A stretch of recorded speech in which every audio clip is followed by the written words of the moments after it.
ထွတ်မြောက်ရာကျမ်းအခန်းကြီး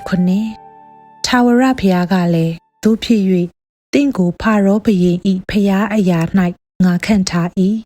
တင်၏အကိုအာယုန်သည်တင်၏ပရောဖက်ဖြစ်ရလိမ့်မည်ငါမိန့်တော်မူသမျှတို့ကိုတင်သည်ပြန်ပြောရမည်ဖာရောဘုရင်သည်ဣသရေလအမျိုးသားတို့ကိုမိမိပြည်မှလွတ်လိုက်ရမည်အကြောင်းကိုတင်၏အကိုအာယုန်သည်သူ့ထံ၌လျှောက်ရမည်ငါသည်လည်းဖာရောမင်း၏နှလုံးကိုခိုင်မာစေ၍အဲဂုတ္တုပြည်၌ငါ၏နမိတ်လက္ခဏာအံ့ဘွယ်သောအမှုတို့ကိုများပြားစေမည်သို့တော်လည်းဖာရောမင်းသည်တင်တို့စကားကိုနားမထောင်ဘဲနေလိမ့်မည်ငါသည်လည်းငါလက်ကိုအဲဂုတ္တုပြည်အပေါ်မှတင်၍ကြီးစွာသောဒဏ်ခတ်ခြင်းအပြင်ငါ၏ဘိုးပါများငါ၏လူဣသရေလအမျိုးသားတို့ကိုအဲဂုတ္တုပြည်မှနှုတ်ဆောင်မည်ထိုသို့အဲဂုတ္တုပြည်အပေါ်မှာငါလက်ကိုဆန့်၍ဣသရေလအမျိုးသားတို့ကိုသူတို့အထဲမှနှုတ်ဆောင်သောအခါငါသည်ထာဝရဘုရားဖြစ်ကြောင်းကိုအဲဂုတ္တုလူတို့သည်သိကြလိမ့်မည်ဟုမောရှေအားမိန့်တော်မူ၏မောရှေနှင့်အာယုန်တို့သည်ထာဝရဘုရားမိန့်တော်မူသမျှအတိုင်းပြုကြ၏ဖာရောဘုရင်ထံ၌လျှောက်ကြသောအခါမောရှေ၏အသက်သည်အနှစ်80ရှိ၏အာယုန်၏အသက်သည်အနှစ်83နှစ်ရှိ၏တဖန်ထာဝရဘုရားသည်မောရှေနှင့်အာယုန်တို့အားမိန့်တော်မူသည်ကားဖာရောဘုရင်ကတင်တို့အတွက်ထူးဆန်းသောတန်ခိုးကိုပြလော့ဟုဆိုလျှင်တင်၏လန်တန်ကိုယူ၍ရှေ့တော်၌ချလော့ဟုအာယုန်အားပြောလော့လန်တန်သည်လည်းမွေဖြစ်လိမ့်မည်ဟုမိန့်တော်မူ၏မောရှေနှင့်အာယုန်သည်ဖာရောဘုရင်ထံသို့ဝင်၍ထာဝရဘုရားမိန့်တော်မူသည့်အတိုင်းပြုသဖြင့်အာယုန်သည်ဖာရောဘုရင်ရှိသူ၏ကျွန်များရှိမှလန်တန်ကိုချ၍မွေဖြစ်လေ၏ထိုအခါဖာရောဘုရင်သည်ပညာရှိများပြုစားတတ်သောသူများတို့ကိုခေါ်၍အဲဂုတ္တုအမျိုးဝိဇ္ဇာဆရာတို့သည်ဝိဇ္ဇာအတက်အားဖြင့်ထိုအကူပြု၍မိမိတို့ကင်သောလန်တန်များကိုချ၍မွေဖြစ်ကြလေ၏သို့တော်လည်းအာယုန်၏လန်တန်သည်သူတို့၏လန်တန်များကိုမျိုးလေ၏ထာဝရဘုရားမိန့်တော်မူသည့်အတိုင်းဖာရောဘုရင်သည်နှလုံးခိုင်မာ၍သူတို့၏စကားကိုနားမထောင်ဘဲနေ၏ထာဝရဘုရားကလည်းဖာရောဘုရင်သည်နှလုံးခိုင်မာ၍ဣသရေလလူတို့ကိုမလွတ်ဘဲနေ၏နနက်အချိန်၌ဖာရောဘုရင်ထံသို့သွားလော့သူသည်ရေစိတ်သို့သွားလိမ့်မည်သူမရောက်မီတင်သည်မြစ်ကမ်းနားမှရက်နေလော့မွေဖြစ်သောလန်တန်ကိုလည်းလက်တွင်ကင်လော့ဟေပြဲအမျိုးသားတို့၏ဖျားသခင်ထာဝရဘုရားက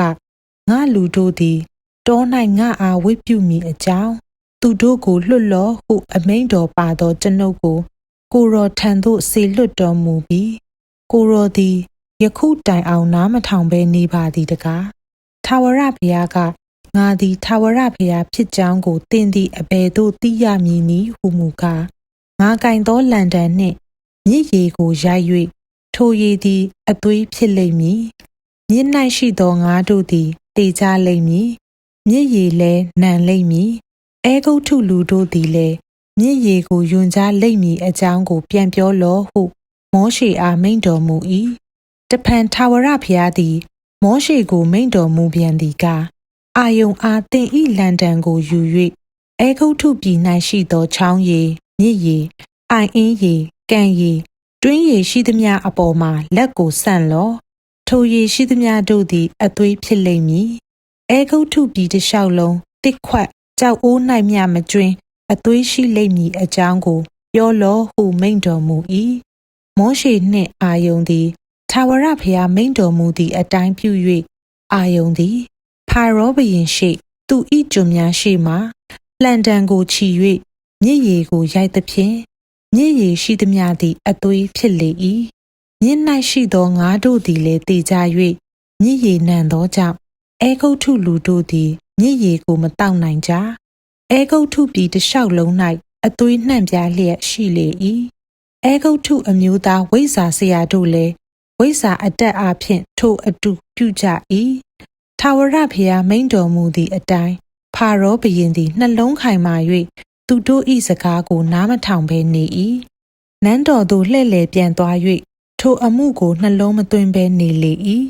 ထိုအခါအဲဂုတ်ထုလူတို့သည်မြစ်ရေကိုမတောက်နိုင်သောကြောင့်တောက်ရေကိုရခြင်းကမြစ်နားမှတွင်တူးကြ၏ထာဝရဘုရားသည်မြစ်ကိုဒဏ်ခတ်၍9 ရက်ကိုလွန်စေတော်မူ၏ဒီနေ့ဖတ်ရှုခဲ့တဲ့ထွက်မြောက်ရာကျမ်းအခန်းကြီး9ထဲမှာကျမအတွက်ထင်ရှားတာကတော့ဘုရားသခင်ကမောရှေနဲ့အာယုန်ကိုဖာရောမင်းထံစေလွှတ်ပြီးဣသရေလလူမျိုးတွေကိုအီဂျစ်ပြည်ကနေထွက်ခွာခွင့်ရဖို့တောင်းဆိုစေခဲ့တာပဲဖြစ်ပါတယ်။ဒါပေမဲ့ဖာရောမင်းရဲ့နှလုံးသားဟာမာကျောခိုင်မာနေခဲ့ပါတယ်။ဒီခန်းကနေလူတွေရဲ့နှလုံးသားဟာဘလောက်ပဲခိုင်မာနေပါစေဖျားသခင်ရဲ့တကိုးနဲ့အလိုတော်ဟာအမြဲတမ်းအောင်မြင်တော်မူကြောင်းကိုသင်ယူရပါတယ်။ဒီနေ့မှာအတူတကွဖတ်ရှုနားဆင်ပေးတဲ့အတွက်ကျေးဇူးတင်ပါတယ်။မနက်ဖြန်မှာထွက်မြောက်ရာကျမ်းအခန်းကြီး8ကိုဆက်လက်ဖတ်ရှုကြပါမယ်။ဖျားသခင်ရဲ့ညီသက်ခြင်းကောင်းကြီးမင်္ဂလာနဲ့မေတ္တာတော်ဟာနားဆင်ကြသူအယောက်ချင်းစီတိုင်းအပေါ်မှာအစဉ်အမြဲတက်ရောက်တည်ရှိနေပါတယ်။နှုတ်ဆက်ပါတယ်ရှင်။